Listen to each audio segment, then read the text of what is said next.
I never thought something like this could happen to me. I'm a musician. I've always played in small bars, neighborhood parties, those poorly paid gigs no one cares about. But that day, one of my oldest clients called me with a strange proposal to play at a private event for a wealthy family in the city.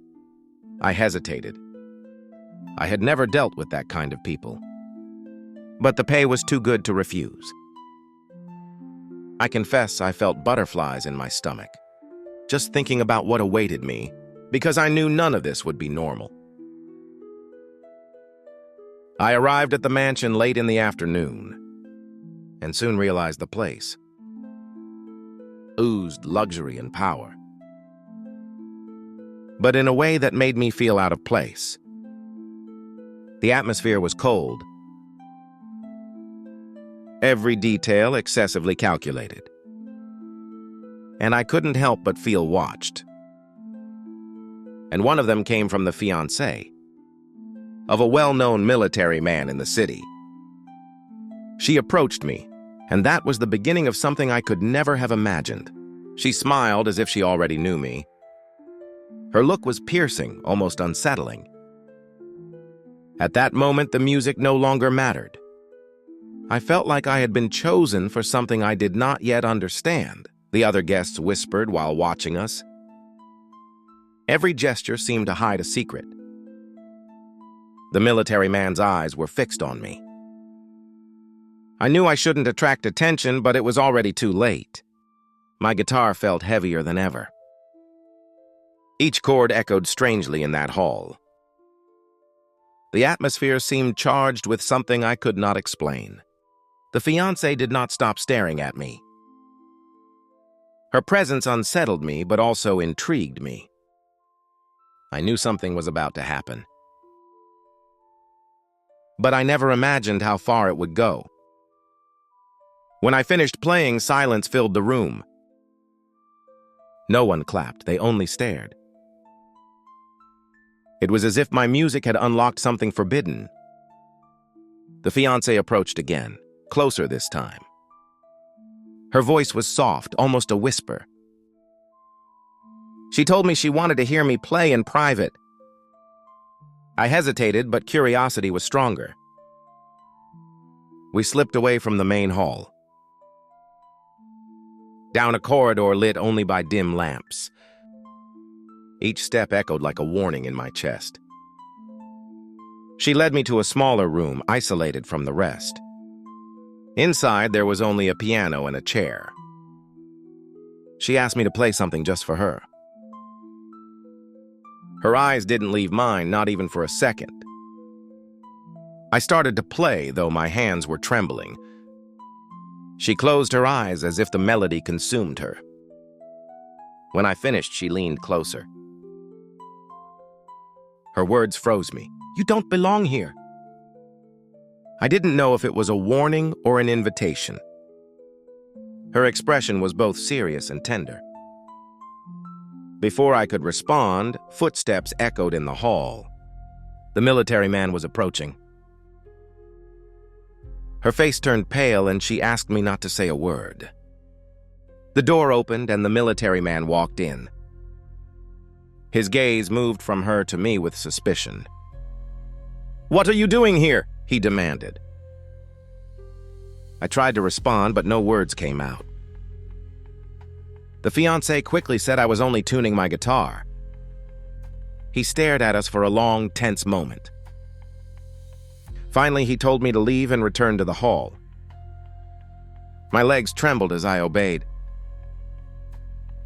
The atmosphere outside felt even heavier. Every guest seemed to be watching my every move. I forced myself to keep playing as if nothing had happened.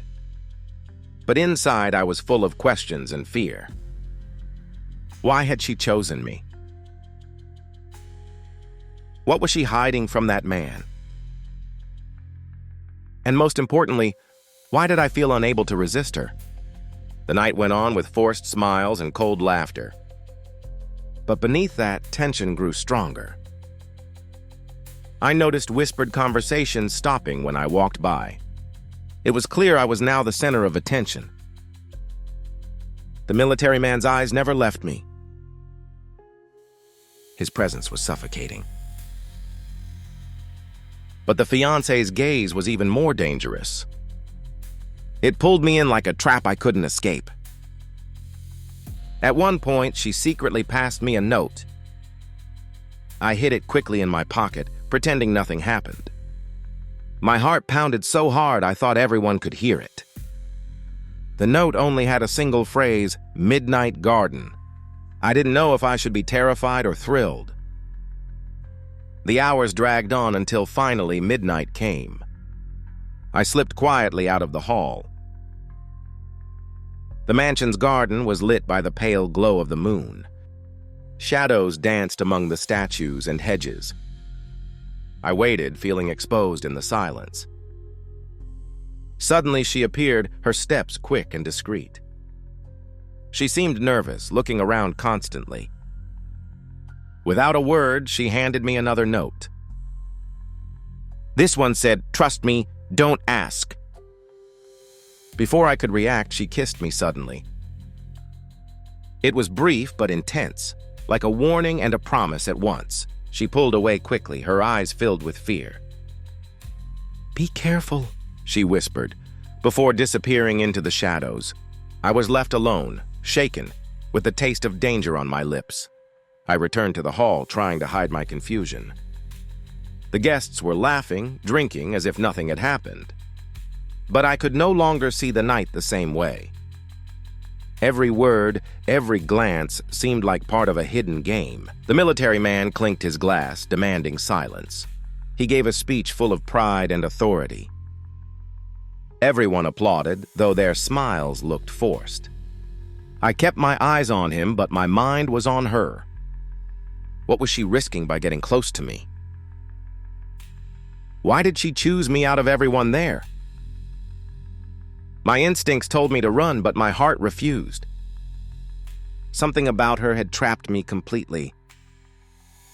The night dragged on, suffocating and endless. When the event finally ended, I felt exhausted. I packed up my guitar, ready to leave. But once again, she appeared out of nowhere. She pressed another folded note into my hand. "Don't open it here," she said firmly. I nodded, hiding it deep inside my jacket. Her eyes lingered on mine one last time. Then she turned and walked away, disappearing into the crowd. Outside, the air felt heavier than ever. I finally opened the note under a streetlight. It only said, "Tomorrow, same place." I froze, realizing this was just the beginning. Sleep was impossible that night. Her words echoed in my head again and again. By morning, I was both restless and determined. I knew I should stay away, but I couldn't. The following evening, I returned to the mansion. The gates opened as if they had been expecting me. Inside, the house seemed even darker and colder. She was waiting in the same small room as before. This time, her eyes showed both relief and sadness. "You shouldn't have come back," she said softly. But at the same time, her hand reached for mine. Her touch sent a shiver down my spine. "I don't understand," I whispered. "You don't need to," she replied. "Just trust me." I wanted to ask more, but her lips silenced me. The kiss was longer this time, filled with urgency. I felt the weight of secrets in every second. When we pulled apart, tears shone in her eyes. "You don't know what you're getting into," she said. But it was already too late for me to back away. I was trapped, body and soul, by her presence. And deep down, I didn't want to escape. That night, we spoke in whispers, afraid of being heard. She revealed small fragments of her life. Enough for me to know she was not happy. Her engagement to the military man was a cage. but behind her sadness I saw a spark of rebellion. We were interrupted by a sudden noise in the hallway.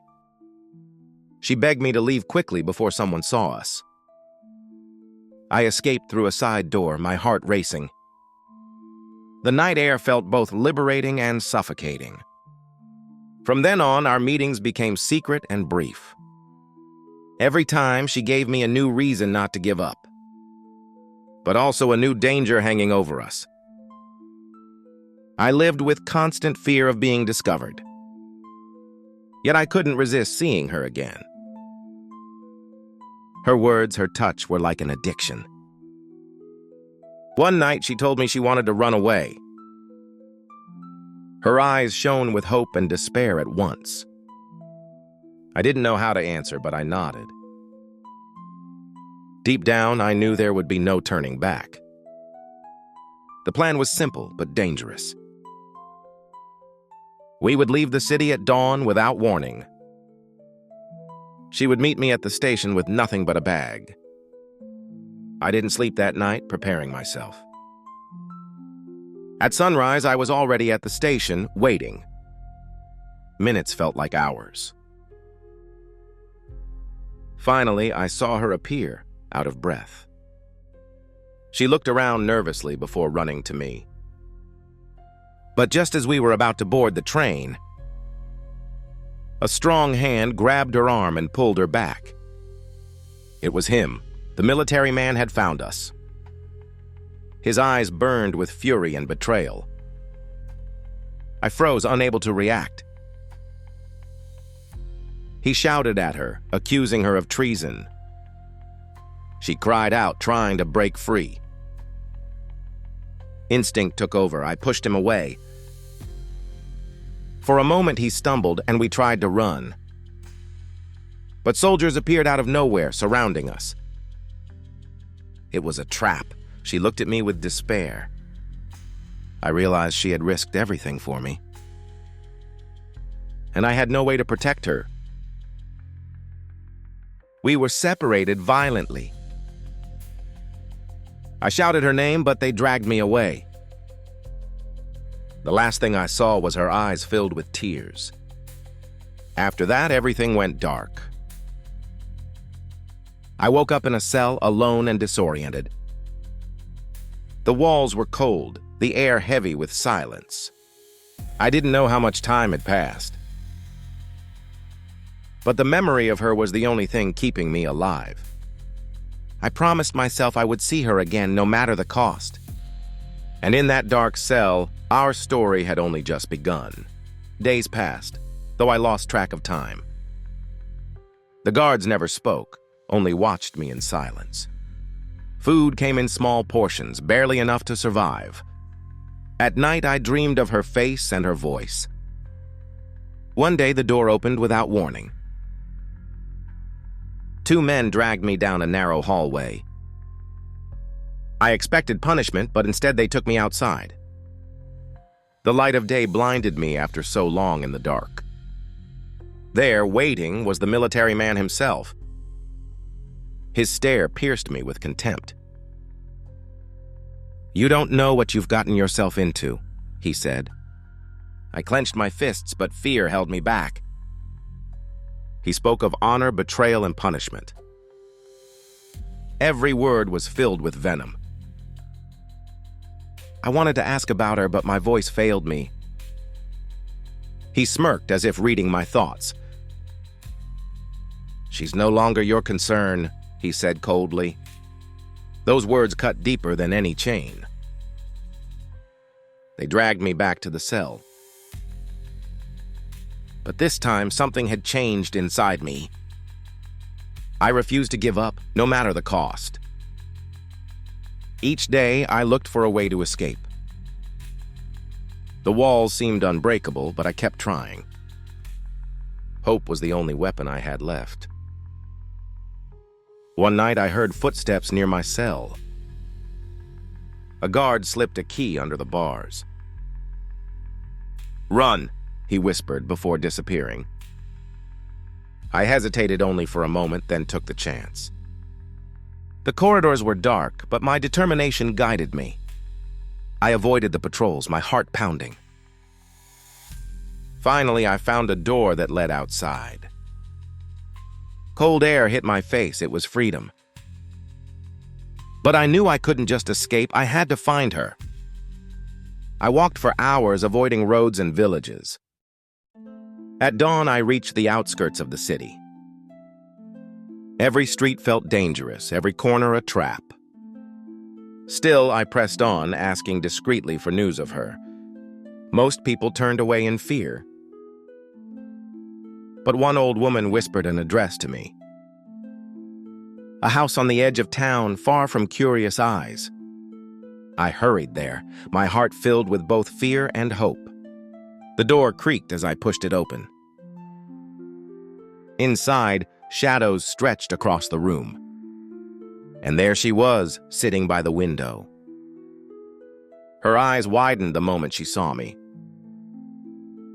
Tears ran down her face as she rushed into my arms. For a moment, nothing else existed in the world. But the sound of boots outside shattered it all. The military man had not given up the hunt. And now our time was running out. We hid in silence, holding our breath. The noise of soldiers grew closer. She clung to me as if it were the last time. The door shook with the weight of their blows. I knew they would find us sooner or later. Desperation gave me the courage to act. I pushed a piece of furniture against the door. It wouldn't hold for long, but it bought us time. "Follow me," I whispered, taking her hand. We ran toward the back of the house. A window led us into the darkness outside. We stumbled through the garden, breathless. Behind us, shouts and orders filled the night. But the only thing that mattered was holding her hand. We ran through alleys and hidden paths. The city became a labyrinth of shadows. Finally, exhausted, we stopped in an abandoned warehouse. She collapsed in my arms, crying silently. I swore I would protect her, whatever it took. But even as I said it, I doubted myself. We had no money, no allies, no place to hide. Only the love that bound us together. At dawn, we heard movement outside. The military man's reach was everywhere. We escaped again, heading toward the countryside. The fields stretched endlessly before us. Each step away from the city felt like hope, but also like walking deeper into danger. We found refuge in a small cabin. Its walls were old, but for us, it was heaven. For a few days, we lived as if free. Laughing, sharing stories, dreaming of a future. But reality always returned. We knew they would never stop searching. One night, she woke up crying. She said she had dreamed of chains and darkness. I held her, promising it would never happen. But deep inside, I wasn't sure. Days later, smoke rose on the horizon. We knew it meant soldiers were near. We ran again, carrying only what we could. Every step felt heavier, every breath shorter. Our love was the only thing keeping us alive. The pursuit seemed endless, like a nightmare. But even nightmares must end someday. We decided to head for the border. Crossing it would mean freedom or death. It was our only chance left. Hand in hand, we prepared for the final escape. And in that moment, nothing else mattered but us. We traveled at night, hiding during the day. Every sound made us fear discovery. But our determination pushed us forward. The mountains marked the border ahead. Crossing them would mean a new life. Or the end of everything. We climbed in silence, step by step. Her hand in mine gave me strength. At dawn, we reached the last ridge. Freedom was just beyond. But behind us, voices shouted. The soldiers had found our trail. We ran, our hearts pounding louder than gunfire. Bullets echoed against the rocks. I shielded her with my body as we moved. Each step felt like it could be the last. Finally, we crossed into the other side. The soldiers stopped, unable to follow. We collapsed, breathless but alive. Tears of relief ran down her cheeks. For the first time, I felt we were safe. But safety did not mean peace. We were alone in a land that wasn't ours, with no future except the one we would build. She smiled at me through her tears. And in that smile, I found hope. We walked together hand in hand. Every step was a promise of survival. Our love had defied chains, soldiers, and fear. And though the road ahead was uncertain, I knew we would face it together. The world was vast, but so was our courage. We were fugitives, but also free. Each heartbeat reminded me of what we had won, and of what we still had to fight for. The horizon stretched before us, endless. We had no map, no destination. Only the certainty that we would not be separated again. Her hand tightened around mine. Her eyes, though tired, still burned with fire. "I'm not afraid," she whispered. Neither was I, not anymore. We had already lost everything once. Now we only had each other to lose. And that made us stronger than ever. Step by step, we disappeared into the unknown, leaving behind the chains of the past, and embracing a future written only by us. No walls, no prisons, no masters. Just two souls walking toward freedom. The night sky became our roof. The stars, our silent witnesses. Every breath was proof we had survived.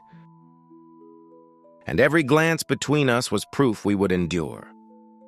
Our story was far from over. In fact, it was only beginning. We walked into the horizon with nothing but love. Love stronger than fear, stronger than death. And though danger might return one day, we knew we would never surrender. The future was uncertain, but it was ours. Every step, every heartbeat proved it. The world could chase us, but never break us. Because we had chosen love over fear. And that choice would guide us forever. To be continued.